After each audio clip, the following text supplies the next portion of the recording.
Good evening, Jefferson City. I'm Matthew McFarland, the County Government Reporter with the News Tribune. Thanks for joining us tonight in our County Clerk Forum. To my left is Mia Sanson, our Community Engagement Editor. Mia, thanks for joining us today. Thank you for having me. To my right is City Councilman Jeff Allers. Jeff, thanks for joining us. Yep, thank you for the invite. Down here at the end of the table is State Representative Dave Griffith. Dave, thanks for joining us tonight. Glad to be here. I know it's a busy week for you guys with the county fair, so really appreciate you making time. We're going to get right into it here. So for those of you at home, we're going to give each of these candidates a minute or 90 seconds to ask or to answer different questions that we pose. Our first part here, before we do a little bit of a 5-10 minute break, will be questions that we've prepared. Then the second half, we'll be doing community fielded questions, and feel free to leave your questions in the live stream comments, and we'll be happy to pose them to our candidates here. Let's start off with just an opening statement, just give voters at home kind of an idea of what you're about. Jeff, we'll start with you. You've got 60 seconds. Well, thank you very much, and thanks again for hosting this. I'm Jeff Allers. I'm currently the first Ward City Councilman in Jeff City, which covers the east side of Jeff City. Married 36 years to my wife Jenny, who live on the east side, members of Immaculate Conception Parish. Wanted to run for this seat if it was an opportune time when Steve was going to retire. Steve and I have been high school friends, went to Blair Oaks together and all that, and it's something I've thought about doing for a long time. I'm a current election supervisor. I've done that for I don't know how many years, and so when it was the right time, I told Steve if he was going to retire, I would love to run for it because I like working the elections. And Steve, of course, is current Cole County Clerk, Steve Korsmeyer. Yeah, I'm sorry, I've just growing up with everybody, I just refer to him by. No worries, it's a Cole County thing, right? Yep. Gotcha, awesome. And Dave, the same question to you. You've got 60 seconds. Yeah, I'm Dave Griffith, and I want to be your next Cole County Clerk. I'm sitting at my dining room table this morning, and I got to thinking about how many forums that I've done over the years, and I think it's 5. I think I've done 5 of these, and every time that I've done these, I really felt like this is kind of like a job interview, that people are hearing what I've got to say and making a decision as to how they're going to vote. And over the last 8 years, I've been talking with state agencies, I've been talking with local officials, I've been talking with citizens and really helping them solve problems. And those relationships and that experience is really going to help me be your Cole County Clerk from day one. So I hope that on next Tuesday that you'll vote for me for Cole County Clerk. Thank you. Awesome. Now let's get into our questions. Again, these are questions that have been put together by our staff, and then in the second half of our live stream here today, we're going to be doing community submitted questions. The first question to you, and we'll start with you, Dave. You have 90 seconds for this. Is obviously Cole County Clerk is the arbiter of local elections, right? Cole County voter turnout is usually really solid in presidential and midterm elections. However, in just this past municipal election, it struggled to reach 15%. In primary elections, it often struggles to reach 35%. And this is a trend that has gone back several years. Dave, as Cole County Clerk, how would you, try to increase the voter turnout in, what are considered not premier elections? Really, I think the one thing we've got right now, and it really is disturbing to me, that we have something that I call voter apathy. I think that there's a lot of people out there that they think that there's too many activities going on, their kids are doing things, and they just don't have the time. And I was at a doctor's appointment this last week, and the nurse that I had in there, I asked her, I said, do you live in Cole County? She said, yeah. I said, do you vote? She said, no. I said, it's not nice to ask a lady how old you are, but she said, I'm 22 years old, and I've never voted. And she voted because she doesn't feel like that her vote counts. Over the last 8 years I've been in the House, we have talked in the chamber an awful lot about voter integrity, about voter security, about what people feel that makes to make sure that their vote counts. And we've heard a lot about this mostly in St. Louis and Kansas City, maybe some in Columbia or Springfield, but not so much in rural Missouri. I think we can be proud here in Cole County that our elections, I feel, are secure.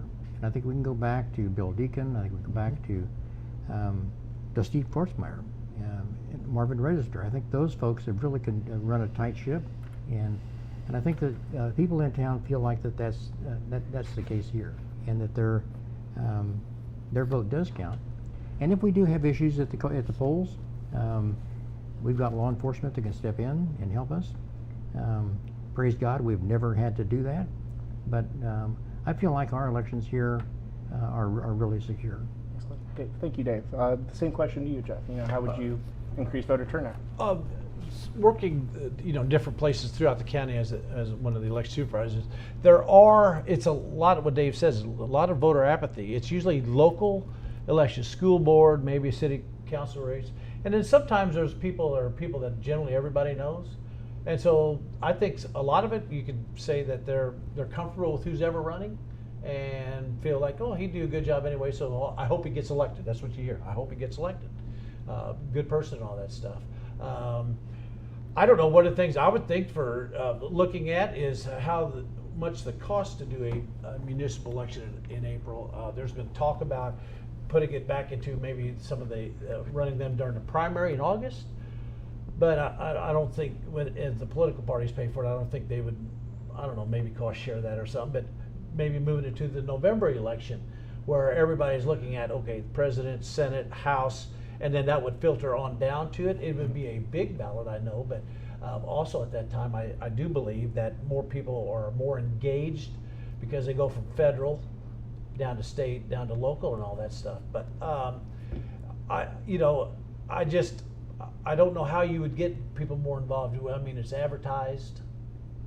We do, like I said, we do a great job of getting in there, counting the votes, and trying to get everybody home early. Steve and his staff and his. Davis said, Marvin and Bill have done a fantastic job with that. So, I think if there's good candidates out there, people by and large go, yeah, he'd be a good guy in that office. So, and I hate to say that, but it's just the nature of the beast is what has been in April. You can just see it from the trends, like you said, 10% turnout. Right. Excellent. Our next question is going to come from Mia, and we'll start with you, Jeff. Okay. So this next question, you'll have 60 seconds to answer. So what programs would you be in favor of starting or looking into as clerk? So what programs would be your priorities for you? One of the things I've talked about is as reaching out as the clerk and holding voter drives myself, taking someone with me and to do it, going to the high schools, meeting with Superintendent McGraw at Jeff City, going to Capital City, Blair, just traveling around it maybe twice a year, and then engaging with 17 and a half, 18-year-olds about registering to vote, and knowing that, as the chief election officer, that, hey, if they see you out there, hey, I know he came and registered me to vote, maybe they'll be more in tune then, knowing who it is instead of an outside group. Some of the problems I think for a while when I worked at Lincoln University, one was outside groups coming in to register kids, and they'll register them, but there is a cutoff date to turn those names in so that everybody can verify them. Well, they weren't doing that. And so these kids that would come in to vote, you have to tell them, sorry, they didn't turn you in because you're not in the poll pad. So those are things I would want to do personally, and hopefully keep some of the outside groups from disenfranchising some of the kids and all that stuff, but also reaching out to the high school kids and let them know, it is an important thing. The small step first. Vote one time, you'll always vote. Dave, the same question to you. What programs would you be in favor of? Well, I think it's important for us to understand that the county clerk's office is more than just the elections. The county clerk is the chief election authority, but the county clerk is also the chief administrative authority. And I think we have to look at experience of what we bring to the table. I think for Channel 13, I was the senior manager in leadership for 15 years. When I worked for the American Red Cross, I was executive director and oversaw service delivery for 29 counties, was in charge of budget, was in charge of planning. And I think that being able to manage people, and I've been managing people for most of my life, and being able to manage people and to try to get the most out of those people and to make them understand that they are public servants and that what they do makes a difference in our county. And with the experience that I have, that I bring to the table, I feel like that I can do the job, like I said, from day one. Sure, excellent. And our next question here, you're going to have 90 seconds to answer. Obviously, both of you have an extensive history in Cole County, whether it be through different community organizations, Knights of Columbus. Obviously, there's a lot of experience in public servant roles as well, sitting at this table here. We'll start with you, Dave. Here, how do you think your experience will kind of shape you as a potential Cole County clerk? Obviously, You've been both in the State House, you're a veteran. Is there anything in your, your set of experience that allows you to maybe see the office from a different way than your usual clerk candidate? And you'll have a 90 seconds to answer. I thought that was a really good question, and one of the things that I really have tried to focus on, and I've given a lot of thought to, is the next generation. I think the next generation, and when I was in the House, and I would speak to high school kids and middle school kids, that was one of the things that I talked to them about was, when you turn 18, what are the things you're going to do? One should be you're going to vote, and if you're men, boys, you need to register for the draft. And if I were to get elected as a Cole County Clerk, I would like to try and engage in programs called Government 101, where we would have programs for seniors, maybe even middle school kids, but mostly for seniors, that would engage them in government to where government's made, where it's understandable and it's made interesting. A lot of kids just think government is very boring, and I think if we can show them how it's not, I think that's going to engage them. Engage them to become election judges and poll workers when they become that age. But until they do, let's invite them to come to the polls, to watch how the election process works. We have programs that are known as Bring Your Kid to Work. I would encourage parents to take their kids to the polls, to explain to them why we come to the polls, why we vote, why it's important for us to get up on the issues that we have, and know what the issues are, know what the candidates are.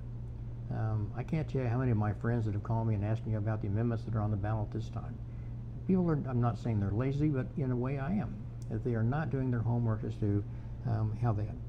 I'd also like for them to be able to meet officials, to meet the county officials, to attend.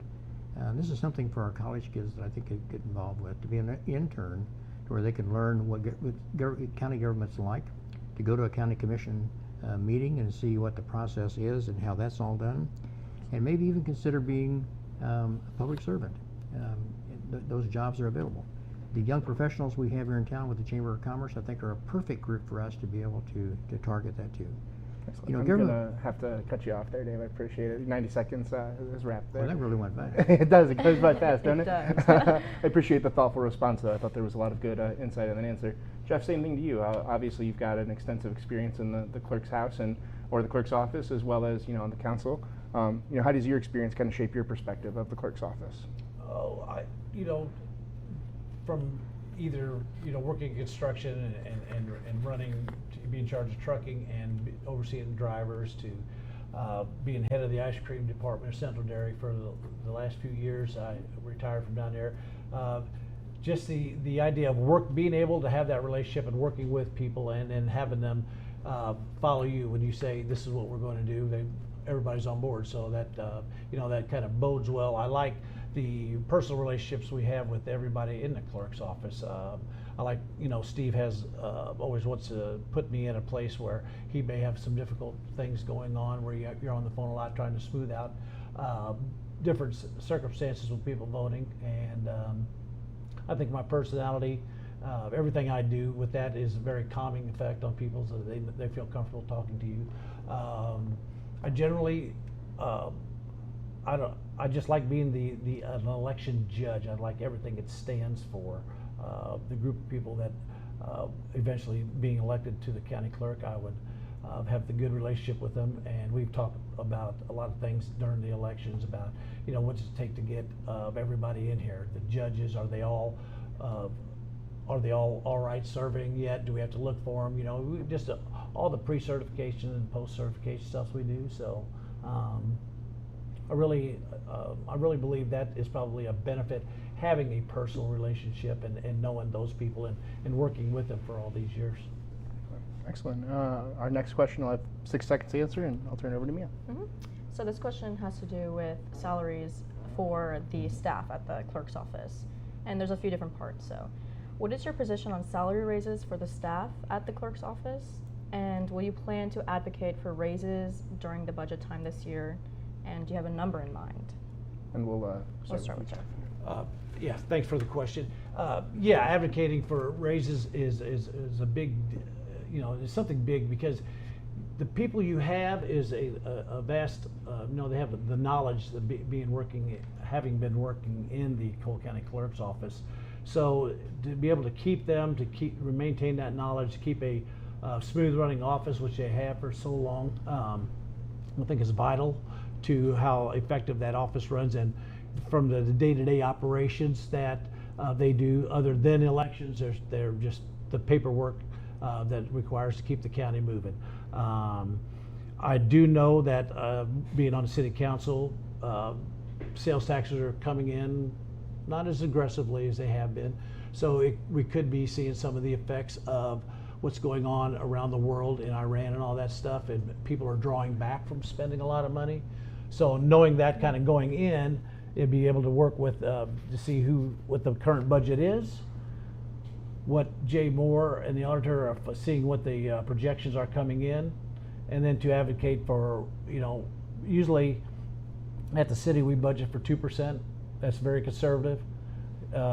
It's nothing overly outrageous, but try to maintain the cost of living raise for everybody if that's possible. And we also have to look at the healthcare costs. So all those going into next year will be something that has to play into the budget and how everything looks. But yeah, keeping the staff that they have in the years of experience they have, top priority. Thank you. Dave, same question to you. Yeah, I think that I think compensation packages are important. I think we need to understand one thing: these people are public servants. They could go to the private sector and they can make a lot more money than what we're paying them in working for the county or for the city. In this case, for the county. And I think that when we have somebody that has been with us as long as the people in the clerk's office have been, and after I decided to run, I called Steve and we had coffee, and I said, I really want to come in and meet your staff. And the length of service we have in the clerk's office is outstanding. I mean, I think 5 years is probably the least of the employees that we have there. When we lose one of those employees and we have to train somebody else, the amount of money it costs us to do that is exorbitant. You look at the counties that are around us, similar counties of our size, and what they're paying their employees, and we're behind the curve. And I think it's important for us to do that. If nothing else, if we just keep up with cost of living, I think that's important for us to do. You try and put percentages on things, and like Jeff said, I think 2 or 3% I think is good. I think going flat, where we don't have any raises at all, and the cost of living and inflation is going up, I think it's a detriment to them and to their families. And so I think it's important for us to try to retain the employees we've got, and we can do that by offering them a compensation package that will be attractive for them, and if they do leave, attractive to bring somebody else in to replace them. Excellent. Great answers, both of you. Thank you. Our next question will be another 60-seconder before we wrap up with another 90-seconder. Obviously, election security is a hot topic in national news, pretty much every state of government, especially federally. On a local level, what would you do to ensure elections are secure and fair? Dave, we'll start with you. I think secure elections are what all voters want, and I know that, and I mentioned this before, but I'll say it again, that I think that we've heard this in the House every year. Every week we have something. There's something on the ballot. There's something that a bill that's filed. A number of bills that are filed in election, and you can go on the House website and you can see the number of bills that are filed that really talk about voter security, voter integrity, making sure that your vote counts. And I think that we can continue to build on the past of what we had. And we kind of referred to this in an earlier question that here in Cole County, we don't really see a lot of that. In the forum we had out at the Farm Bureau a few weeks ago, there was a lady that asked a question, and she was concerned about the federal people coming in and being a part of that. That was a scare, I think, that came through the floor and resonated throughout the state. We have never had that here in Jefferson City. We have never had that problem. And to my knowledge, we have not had that problem in St. Louis or Kansas City. Just recently in New Jersey, just this past week, they talked about the voter fraud that has happened in that state. We can be proud that that is not happening here. But if we let our guard down and we don't maintain that same integrity that our voters expect, then shame on us. And I think that's one thing the clerk's office has done well in the past, and one thing I can assure you can be done in the future. Jeff, the same question to you? I agree with what Dave said too, but a lot of people always ask, why do they get those cards in the mail? And even though we have to show our driver's license and all that, and that is a form of being able to look at our poll, or our poll pads and all that with the voter integrity, to see if they come back, then we know we have either wrong address, somebody maybe moved or disappeared. We can clean up the voter roll. So we're constantly doing that every day. I think Dawn or Michelle said they get maybe 5 in a day or something like that. So to be vigilant, staying on top of the voter rolls is a priority.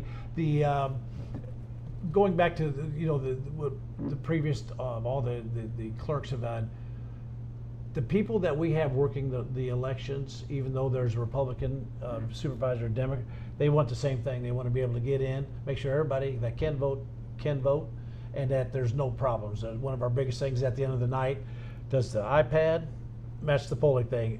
If everything matches, we've done a great job. There's no problems and all that. But we need to make sure that checking with Steve. Does Steve all currently do a hacking program or something to see if anything's been manipulated? I think there's very little that can be manipulated on that. Because we use the little zip drives to pull the information out. So I think Steve would probably have safeguards in place. The thing for me would be to see how up to date they are, and to see if Steve has anything down the line that he's already looking at, what he's hearing from the Secretary of State's office, because generally feds move down to Secretary of State.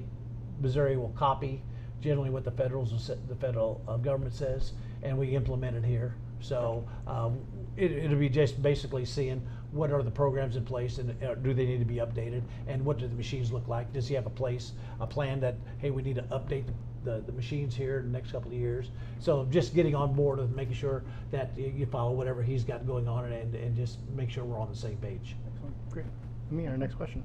You'll have 90 seconds to answer this one. So both of you have spent a long time serving the Jefferson City community through various organizations and being public servants.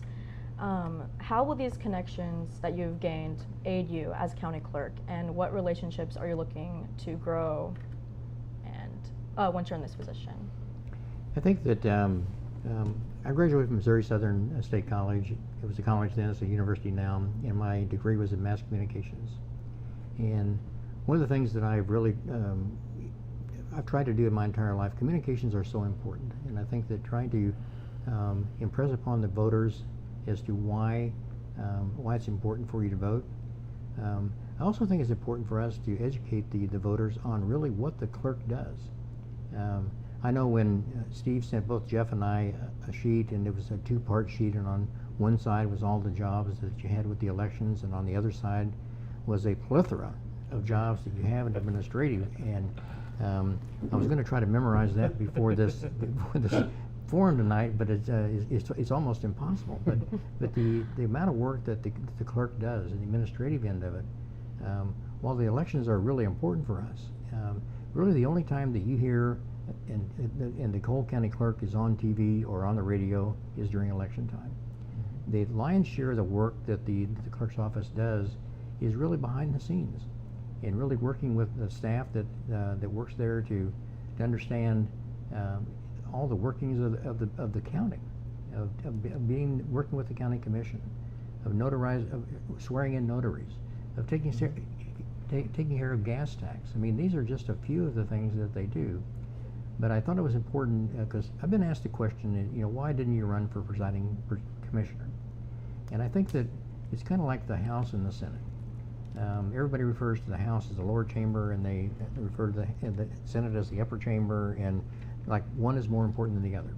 And I think all the jobs that we have in the county are important for us as we're serving the people that elected us. And I think it's important for us to be able to recognize that and to communicate that with them.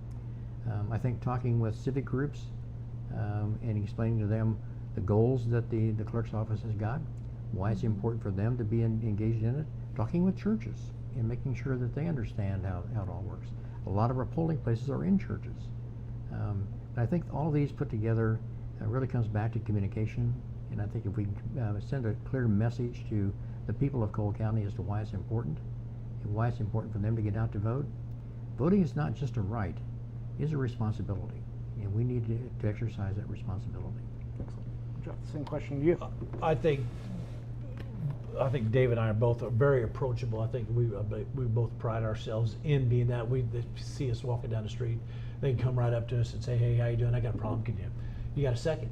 And I think that's exactly the epitome of a person you want. You want to be able to, approachable, accessible, and all that, and accountable for all that. Even from working in the Knights of Columbus at Wardsville, taking care of things out there and working with that group of men to do the things around for the community and for the Catholic men's of the church is a great thing to be able to do.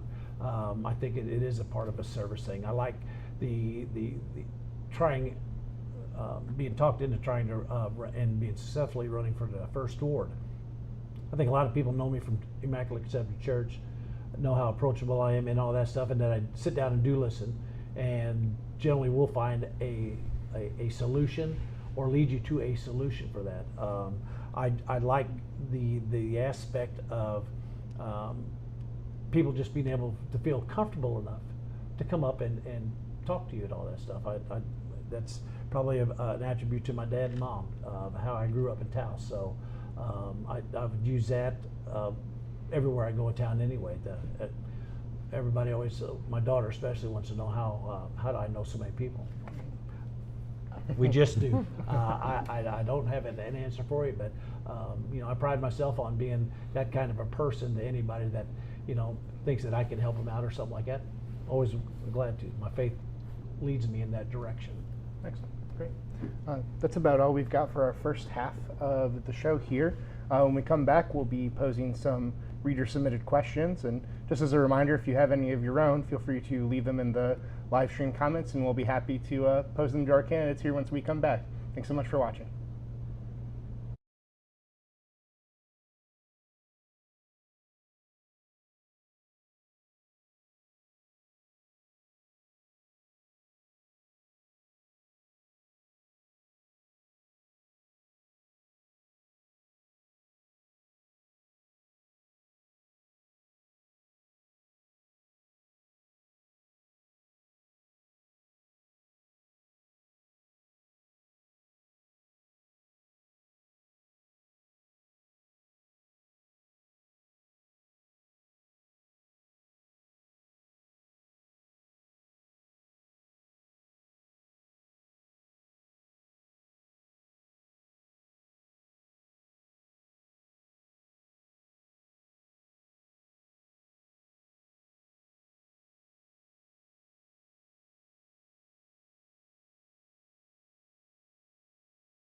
Welcome back, Jefferson City. Thanks for joining us tonight at our County Clerk Candidate Forum. I'm Matthew McFarland, the County Government Reporter for the News Tribune. Joining me to my left is Mia Sanson, our Community Engagement Report Editor. Excuse me. To my right is Councilman Jeff Allers. Thanks, Jeff, for joining us again. You're welcome. And to his right is State Representative Dave Griffith. Dave, thanks for joining us again on what is a very busy week for candidates around here. In our first part of our live stream here, we went through some questions that we curated as a staff. Now we're opening it up to our readers. We've got 3 reader-submitted questions here and then 1 staff-submitted question, just kind of balance things out. Candidates, you'll have 90 seconds to answer the first 2, 60 seconds to answer the last 2, and then we'll get into our closing statements here and get everyone home nice and early. Mia, you wanted to take the first question? Yes. So this question comes from Mary Shantz. Many poll workers are retirees, and election day can require more than 13 hours at a polling place.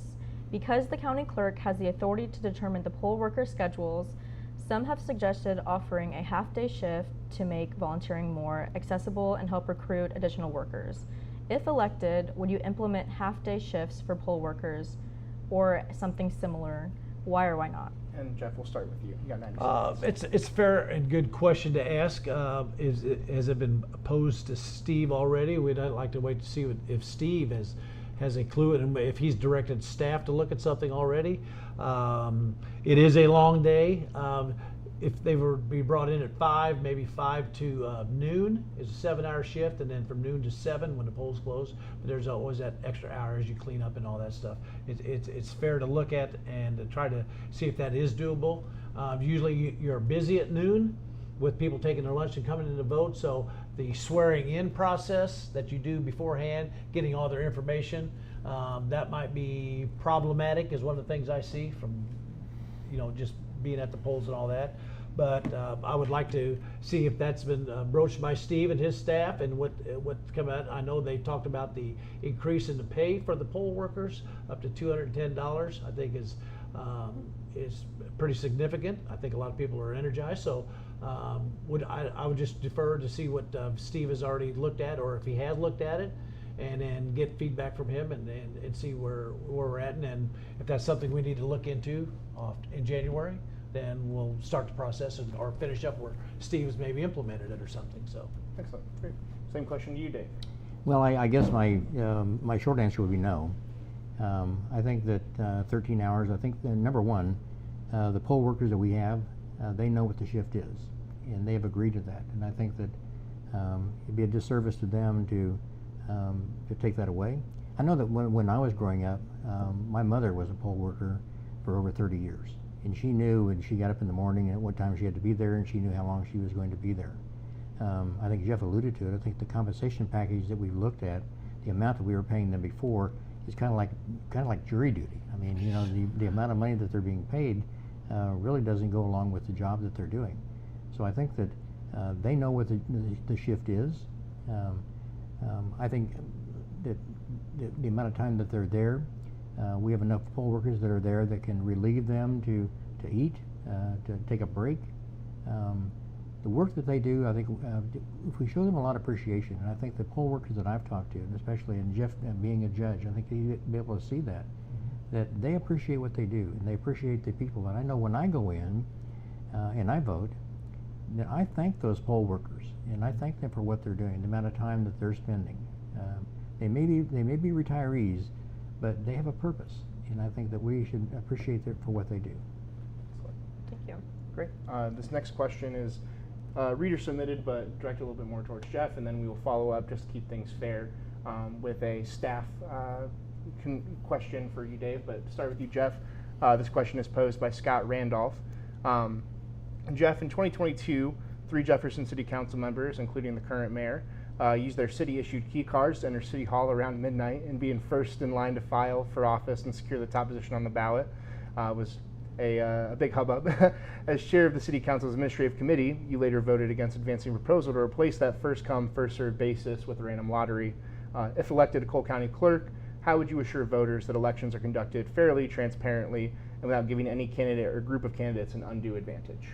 Well, there is some misinformation about what transpired. The record was tried to be set straight some years ago about what took place. It was bad weather.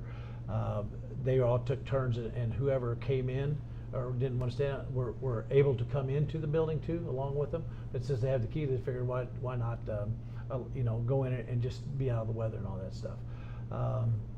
I have no problem. Our city clerk, Emily, is the one that said that would be a fine thing to do. She was not allowed to clarify that remark in the paper back then. And so a lot of people came out with the misinformation that these three people had an advantage over everybody else when they all took turns standing at the door, seeing if anybody walked up. They were allowed into the building to have the same privileges, just not being out in the weather. So there was some misinformation about that. As far as every year I've been on the city council, we've had one councilman that always wanted to change the way we do elections in the city. I saw no reason to change any of it. It has always worked. You know, we try to bend over backwards. If it's bad weather, you're just trying to be polite and get in and all that stuff. You know, there are people who like to be first in line, and they will weather anything because it's a once in a lifetime experience to be able to do that. And a lot of people post on social media about how I'm first in line. It's midnight. I can't wait to sign up and be first on the ballot, and then you know, and then go out and start my campaign off like that. They like to post that on social media. Fine, that's more power to you. I think it's awesome that you're that excited about running for office. But as a county clerk, they have procedures up there that it's a lottery drawn with a number, and it's worked so far. So if there's things that we don't know about that has transpired out of this last election, I'm sure Steve will tell Dave and I both about here's some things that we may do different. So, but for right now, everything seems to be working fine, and we'll leave well enough alone. Excellent. Good. Thank you. This next question is for you, Dave. This is a little bit more, obviously, a little more pointed at each of you. Dave, obviously, you're term limited in the state house, and as you become term limited, obviously, Senator Bernskoetter also becomes term limited and is coming down to run for a county office. I think a lot of folks would be surprised to see you not try to take that next step to stay in state government. You know, why kind of eschew, you know, that run for state senate in favor of running for a county office? And I'll give you 9 seconds to respond. 90 seconds to respond at 9. So. Well, I think it's flattering that you would say that. I can also tell you it's very bittersweet for me. I've enjoyed my time in the House. I've enjoyed representing the people in District 60. The amount of work that I've been able to do while I've been there, I've had 21 bills that have been signed by the governor. I've chaired the Veterans Committee for 8 years. The amount of work that I've been able to do with veterans to help veterans out has been really something I've been very proud of. I will tell you that at one point in time I did give a minute's worth of thought to running for Senate. And then I talked with my wife, and we felt like that path really was not right for me at that time. And then at the first of the year, when Steve Korsmeyer announced that he was going to be retiring, I got a phone call saying that your name came up as one that might be a good candidate for county clerk. Would you be interested? And I had thought about commissioner as well, but the more I looked into what the county clerk does and the administrative end of what it does, I felt like that really suited me for the path that I've been on up to this point. And so it really was a no-brainer. My wife, ultimately, we've been married 52 years, and be 53 next month, and she's the end-all when it comes to making decisions. And we made those for the entire time we've been married. And she felt like that I was not through in serving my community, and that this path was the right one for me. Excellent. Great. And our last question here, Mia, I'll let you take it over. All right. This question was asked by Sue Gibson on our live stream. So, do you have confidence in the Missouri Secretary of State and in the process of our own office, so that you would be able to reject interference of federal agents if they're sent to our polling places? We'll do 60 seconds here, and Jeff, we'll start with you. Okay. And thank you for the question again. We had that at the Farm Bureau thing. I don't perceive any federalization or anything coming down from that. Generally, we will follow what the Secretary of State the current one, Mr. Wassinger is, and I have faith in him that he is doing his job to the best of the ability and what is supposed to be defined at law for what the Secretary of State does for elections. So he's got probably the same staff as what we were talking about, this current staff that's always been a Secretary of State that will keep him on the right path for that. I don't foresee him giving any ground. You know, each state wants their elections their way. And so, as Dave in the House will know that, you know, whatever gets passed down is generally what is adopted at the state level. So we look for any direction or any, you know, anything that the Secretary of State deems us to be due, and we will go with it through that. Excellent. Same question to you, Dave. Well, Denny Hoskins was elected by the people to be our Secretary of State. He is, and I think it's really wrong for us to try and challenge him and to. We have our own lane, and I think if we stay in our own lanes and what we do, we have rules and regulations that in the clerk's office as to what we do with elections and the results of elections. We follow those rules to the T. We file those results with the Secretary of State's office, and those results are tabulated. They're secure results that we get from the machines. The machines are tested before, during, and after the election. And for us to say that we don't think that our Secretary of State is doing the right job, I think is wrong, the wrong dialogue that we have. I think we answered this in the first half of this, that federal involvement in our elections in Missouri is not happening. It's not happening here in Jefferson City. It won't happen here in Jefferson City under our watch. And I'll clarify something. I was sitting there looking at Lieutenant Governor Wassinger, and I think that's who I said as Secretary of State. It's big and bold right there, so it is Denny Hoskins. There are signs up there. People can see back there, like. And This Week in Missouri Politics. Yeah. Awesome, guys. I appreciate you guys once again for joining us here. And just in closing, we're going to give you both about a minute to just give voters an idea of what they're going into here on the primary on August 4th. And we'll start with you, Dave. We'll give you 60 seconds. All right, thank you. I think that, like I said, I'm Dave Griffith, and I would like to be your next Cole County Clerk. I think that my life has been one of service.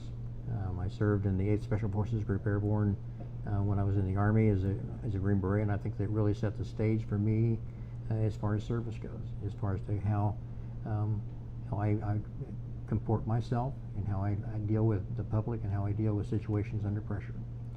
I think the time that I spent with the American Red Cross has really been important for me. Being able to see, and I was deployed 5 times. I did 3 hurricanes and 2 Missouri floods.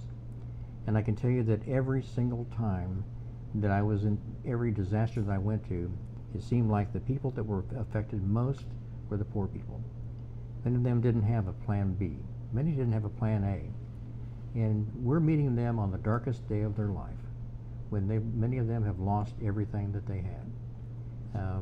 The last deployment that I had was at Hurricane Harvey, and I was down in San Antonio, and I saw a little 85-year-old woman that was sitting there, and she hadn't heard from her son who lived in Houston. I gave her my phone, and she was able to call and get him, and he came down that day. Those kind of touching people is really what I've done and what I will continue to do in the clerk's office, to be accessible to people, to have an open door, and to know that if they've got issues or they've got problems or they're worried about how they vote and things that are going on in their lives and how the clerk's office can help them, I'm going to be that person. So I would appreciate people's vote next Tuesday. Excellent. Thank you, Dave.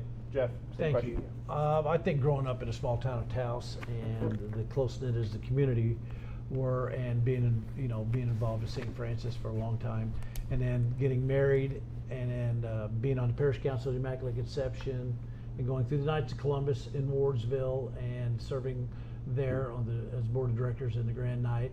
I think it to be voted in by your peers, to say, hey, why don't you do this? You'd be good at that, or something like that.